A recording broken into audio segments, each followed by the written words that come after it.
All right, what up, people? It's your boy Chig from Guna Eagle Eye coming to again for a brand new video, and this time it is to talk about Eddie Nketiah. That's right, you're through to the chopping block. Now, in terms of this video, and if you've not caught my other two videos that I did yesterday and my first one on Monday, which were about Squadron Mustafi and Mesut Ozil, respectively. I talk about players who I believe the club will decide to sell this summer. And usually when I do these chopping blocks, sorry, my brain's gone really usually when I decide to do these videos, I talk about who I'd get rid of, who I believe that I would get rid of. And that's usually what I do in the close season and what I do in January. And one of the things that I wanted to try and do during this kind of international week stroke Arsenal don't have a game gap is I wanted to talk about players that I believe the club will make the decision for them to go, and try and speak very logically about why and the reasons behind and the reasons why I don't believe that that would be the case. Now, apologies, there's no African music to this one. It is a live episode. You're going to see, for tomorrow's episode, I'm going to do things a little bit differently, and I'm going to tweak the chopping block a little bit. But the African music will come back tomorrow. So for all of those people that always bitch and moan, but oh my gosh, can't hear the African music, you're going to hear it tomorrow. Now, first things first, apologies for those who were expecting me to have come on 18 minutes ago. My mum decided to call literally just as I was about to press live. I love my mum. You'd think she would know. I know she watches my videos because she pretends like she don't. But then she'll make a comment and that makes you think, you've clearly watched a video of mine, haven't you? Gosh, she scared me earlier. I think I'm too superstitious a little bit, and so is she. Just a little quick side note. Basically, today was my appraisal day.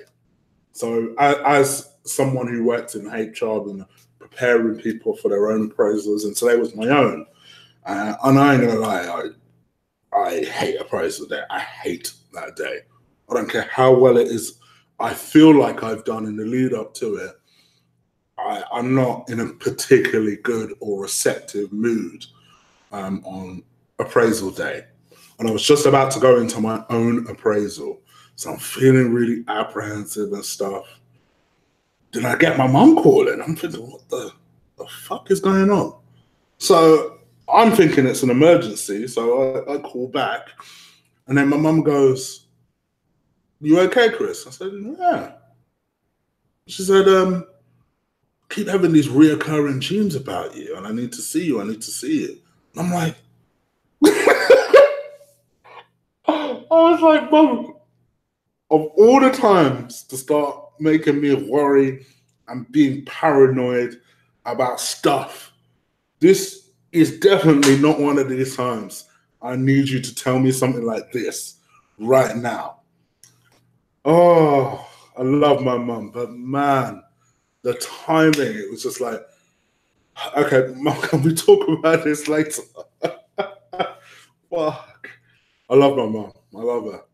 Anyway, so I digress. Let's get back to business. I'm going to talk about why I believe that Arsenal Football Club will sell, not alone, sell Eddie Nketiah, the 19-year-old British Ghanaian who's come up through the ranks of Chelsea that we actually got, funny enough, last year.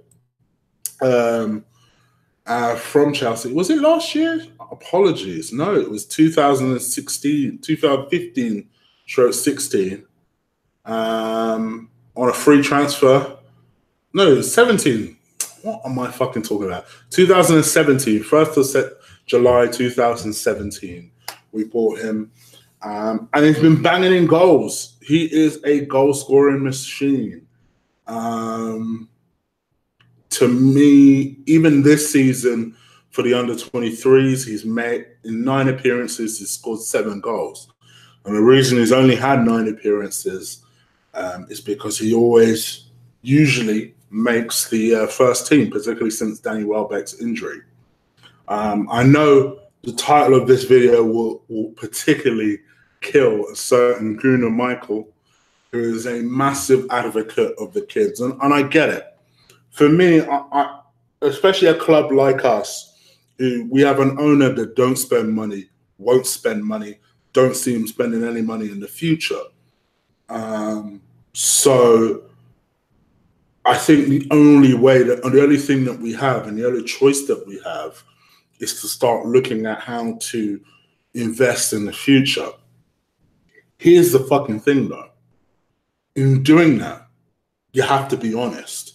I was having a little conversation and back and forth with my buddy Zach on Twitter. Zach has some very strong views. And for those of you who follow him on Twitter, you'll know what the fuck I'm talking about. He has strong views on everything Arsenal. And I'll tell you what, initially, I found that very, very jarring. But I actually quite like it because even though I don't necessarily agree with everything he says, it'd be a boring life if you agree with everything your friends say. And he kind of gives you a different perspective over something that makes you think to yourself, oh, maybe I'm not looking at it correctly. Now, he so happens, and I won't spoil it because most of those people are on my list going forward for the chopping block in this particular series. But he named a number of people that he wouldn't, that he feels aren't good enough. And if you want to be a title chasing team like Arsenal should be, we need to get rid of these players. And I completely get and understand his point of view, particularly on, I would say, 7 out of, I think he listed 9 out of those players. I would agree. But I also think sometimes, just like with work, just like I mentioned my appraisal, you thought I told you that story for no reason. Sometimes you watching people develop is all about, especially young players, that's where you get your reward. We're a club that can't afford to buy quality. We can't afford to buy ready-made meals. We can't afford to buy your Messis. We can't even afford to buy your Koulibalis and people like that. So in doing that, sometimes you need to invest the time and the patience to watch these people develop. And I suppose a footballer's appraisal in a way is being in that first team and learning when you're on that bench, watching players' movement. As much criticism as I have over the likes of people like Pierre-Emerick Aubameyang, for someone like an Eddie Nketiah, to me, as a 19-year-old with a bright future. And I do think, in spite of what I'm about to say, he has a bright future in front of him. You know, he's about to turn 20 years old in about 2 months' time. The boy scores goals. He does. Having actually watched him live, and I'm not talking about for the sofa, I've actually watched this kid live. There was a distinct difference to me between the Norwich performance where he came on as a sub and the Tottenham performance where we got beaten I think it was the Carabao Cup. To me, he looked very static against Tottenham, whereas he looked available and ready against Norwich. Now, whilst I bear in mind everything I have said about investing in the future, and it takes time, sometimes there are things that you see that let you know, shit, maybe the player doesn't have it. And I don't think he has it. I must admit, I think this is harsh, but I don't think he has it for our level. Let me say that. I think To me, he's 5'9", and I think that's problematic in the Premier League. It's not impossible because I think Aguero is a similar size. Aguero, this kid is not. I think generally, if you're not going to be big, you need to be strong. And more often than not, when I've seen Eddie play, he gets brushed off the ball by bigger, stronger defenders in the league. And I just think, for me, I think there's a reason he bangs in goals effortlessly against your likes of your Chelsea under 20 fucking threes versus Chelsea, the senior team. He's going to get brushed off the ball by your David Luiz's, or David Luiz. I don't know why I call him David. I don't know why.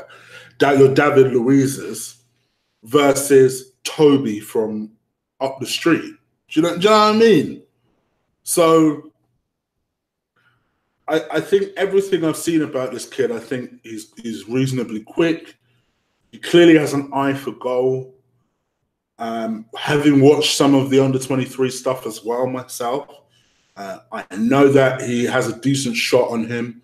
Clearly has an abundance of confidence when he's at that level. I've always said to you guys, sentiment should not rule this club. There has to be something that you see that lets you know that, oh, okay, this kid could improve. I don't think it's impossible that he'll improve, but I also think we're at the point where I think we need to start seeing results. Now, in a way, I've kind of broken my own rule for this video series because, I think there's a reasonable chance, and somebody said this to me earlier, and I was going to say this in the video anyway, that he may not necessarily be sold this summer, but maybe next, in the hope that he learns his trade, plies his trade. I would imagine for a championship team. I don't see him getting a Premier League move, to be honest. I mean, unless a newly promoted team fancy taking a chance, I see him going to a kind of a championship level and killing it. You know who he kind of reminds me of, and this is going to sound harsh, kind of reminds me of a Dwight Gale. Small, nimble, has an eye for goal, never could really do it in the Premier League. I know people are going to dislike the fuck out of what I'm saying, but just stay with me. Never really could do it in the Premier League, but in the Championship, killed it. Absolutely killed it. And don't get it twisted, people. Dwight Gale is a good fucking player. You know, he's a good player. I'm not going to say to you he's shit. He can do his thing at the required level. But sometimes when you're up in these levels in the Premier League, and this is why I reference Zach, ultimately, whether it's 2 or 3 years' time, we want to get to a champion. We want to be a Premier League team. I've seen enough in Reece Nelson's game to tell me that kid is going to be good in the next couple of years. I've seen enough in Emma Smith-Rowe's game that tells me that kid's going to be good in a couple of years. Even in the brief appearances that I've seen of Saka, I've seen enough in that kid's game that tells me he's going to be excellent in a couple of years. Raw fucking talent. A raw talent. But I actually don't want him loaned. I think Emre could do something with that rawness. And I think that could... I actually think, ironically, given the fact he's also Nigerian, but a British one, I actually think he'll be his biggest challenge next season. And I think you can nurture that talent into something. With Eddie, he's not really kicked on since that Norwich game. He hasn't. And I think there is definitely merit in loaning him and reassessing. But to me, I don't really, I mean, short of him miraculously getting a burst of confidence because he starts scoring Premier League goals, It's absolutely possible, you know. And don't get it twisted. If we decide not to sell him, I'm not going to be disappointed. To be perfectly honest, in terms of people who I believe that we should sell, he's low on the list. But remember what this list is about. It's about what I think the club will do. I think the club might, because I've started to see stories recently, and I've put some on my Twitter page of how they're starting to look at young players, and young players, especially in Eddie's spot. They're starting to looking at 17-year-olds, 21-year-olds. And it makes me think to myself, why? Now, don't get it twisted, I actually think that's smart, but it also makes me think to myself, well, you can't have that much faith. Surely, you can't have that much faith in what Eddie's doing if you are now starting to look at young players and thinking to yourself, all right, how can I potentially fit this guy into my team? So at the very least, that tells me that Eddie will go on loan.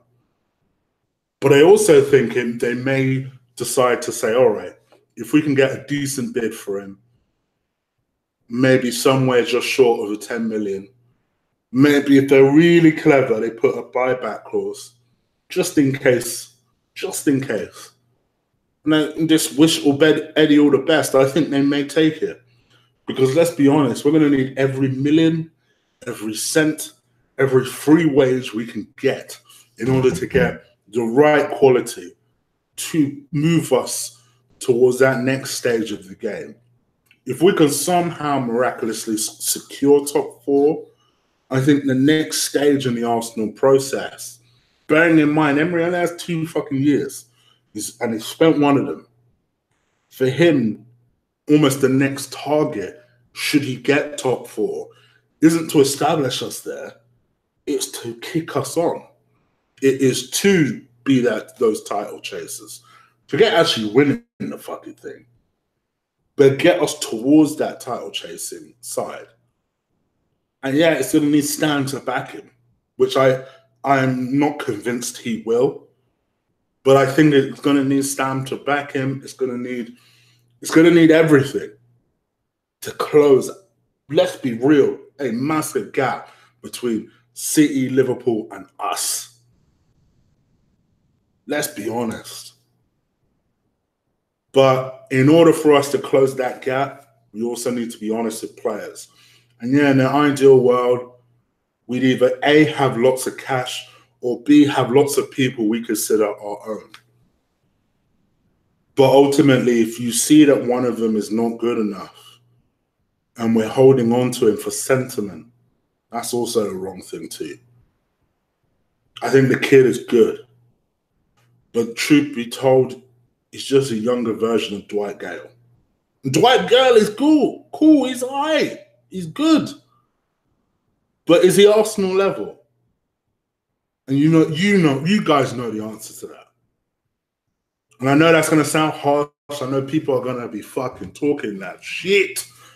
But I think for me, and more importantly for this particular video series, I think the club will decide to make a ruthful decision. And I think that decision could be that they may invest in a young player and therefore call time on Eddie Nketiah. And me personally, I'm not against it. I'm not. Anyway, you guys let me know what you think. Leave it in the comments below. If you like this video, I can't imagine you have. I know what people are like when it comes to young players. I'm just being honest in terms of what I think the club will be doing and thinking.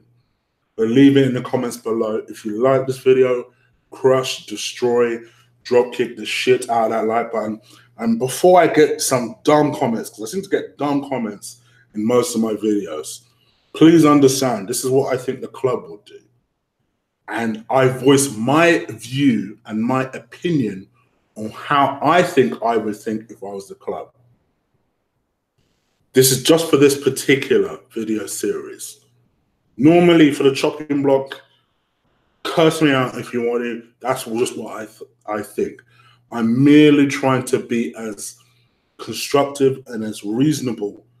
I'm not normally reasonable with my chopping blocks, but I'm trying to be thoughtful and reasonable in my explanation.